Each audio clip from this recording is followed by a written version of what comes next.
अगर आप लॉ के स्टूडेंट हैं या फिर लॉ प्रैक्टिस करते हैं तो लिटिगेशन और आर्बिट्रेशन के डिफरेंस को जानना बहुत ज़रूरी है। तो आज की इस वीडियो में हम जानेंगे आर्बिट्रेशन और लिटिगेशन के क्या मायने होते हैं और लीगल प्रैक्टिस में इनकी क्या इम्पोर्टेंस है। सबसे पहले जानते हैं लिटिगेशन क्या होता है। लिटिगेशन जिसे हम मुकदमे के नाम से जानते हैं। लिटिगेशन का मतलब किसी भी डिस्प्यूट को कोर्ट में ले जाना होता है। दोनों पार्टीज जज के सामने अपने मामले को पेश कर सकती हैं। लिटिगेशन पब्लिक प्रोसेस है जिसमें मामले की कंप्लेंट कोर्ट में फाइल करनी होती है और प्रोसीडिंग को फॉलो करना होता है। इसके अलावा लिटिगेशन एक लेंदी और कॉस्टली प्रोसेस भी होता है। किसी भी मैटर को सॉल्व करने में कितना भी टाइम लग सकता है, इसकी कोई लिमिटेशन नहीं है। और लिटिगेशन अपील प्रोसेस को भी अलाउ करती है, तो जिसका मतलब ये होता है कि अगर बहुत लंबे प्रोसेस को फॉलो करने के बाद किसी मुकदमे में कोई फैसला आ भी जाता है तो अपील के द्वारा उसे फिर से उठाया जा सकता है। अब जानते हैं आर्बिट्रेशन को। आर्बिट्रेशन को हम मीडिएशन भी कहते हैं। इसका मतलब अपने मैटर को आउटसाइड ऑफ कोर्ट रिसॉल्व करा जा सकता है, जहां पर एक आर्बिट्रेटर होता है जो कि एक न्यूट्रल थर्ड पार्टी होता है, जो दोनों पार्टी को सुनता है और मामले को सुलझाने की कोशिश करता है। अगर दोनों पार्टी सुलह करने को राजी होती हैं तो आर्बिट्रेशन अपना फैसला सुनाता है।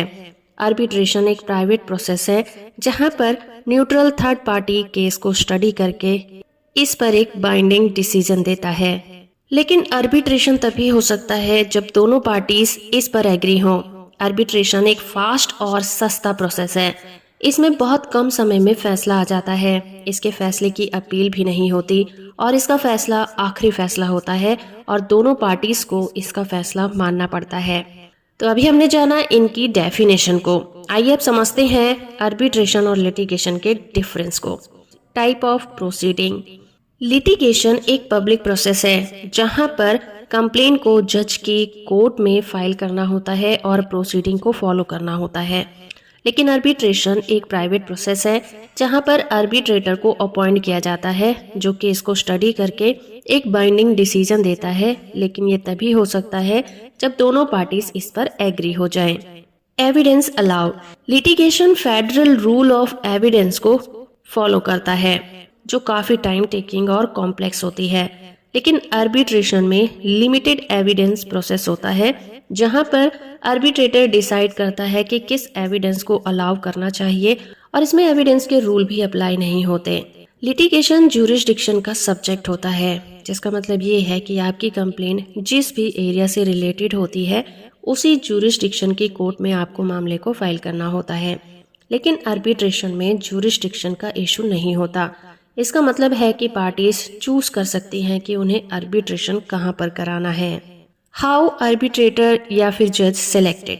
लिटिगेशन में कोर्ट के द्वारा अपॉइंट किया गया जज शामिल होता है जिसके पास सब्जेक्ट की एक्सपर्टीज हो सकती है या फिर उसकी एक्सपर्टीज नहीं भी हो सकती है। पार्टीज के पास इनपुट नहीं होते कि वो जज को सेलेक्ट कर सके। लेकिन आर्बिट्रेशन में म्यूचुअली सिलेक्टेड आर्बिट्रेटर्स शामिल होते हैं जिनके पास उस मामले की एक्सपर्टीज भी होती है। लिटिगेशन अपील प्रोसेस को फॉलो करता है, जिसका मतलब जज फैसले के खिलाफ अपील कर सकता है मगर आर्बिट्रेटर के फैसले के खिलाफ अपील नहीं की जा सकती। उसका फैसला ही आखिरी फैसला होता है। Speed process. लिटिगेशन एक लेंदी और कॉस्टली प्रोसेस है जिसमें फैसला आने में काफी समय लग जाता है और फैसले में काफी पैसा भी लगता है। लंबी लंबी डेट्स लगती हैं और कोर्ट के प्रोसेस को फॉलो भी करना पड़ता है।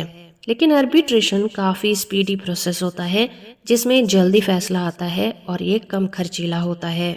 तो आइए जानते हैं कि किस तरह के केस आर्बिट्रेशन में रिसॉल्व किए जाते हैं। Consumer dispute. इसमें डिफेक्टिव प्रोडक्ट, वारंटीज और सर्विसेज के मामले आते हैं। Employment dispute. इसमें वेजेस, बेनिफिट, डिस्क्रिमिनेशन और हैरेसमेंट के मामले आते हैं। Business dispute. इसमें कॉन्ट्रैक्ट, पार्टनरशिप, मर्जर्स और एक्विजिशन के मामले आते हैं। International dispute. इसमें ट्रेड, इन्वेस्टमेंट और इंटेलेक्चुअल प्रॉपर्टी के मामले आते हैं। तो फ्रेंड्स, ये था एक छोटा सा वीडियो डिफरेंस के ऊपर लिटिगेशन और आर्बिट्रेशन के। होप कि आपको ये वीडियो इन्फॉर्मेटिव लगा होगा। वीडियो इन्फॉर्मेशन अच्छा लगा है तो आप इसे लाइक, शेयर और चैनल को सब्सक्राइब करना बिल्कुल मत भूलिएगा।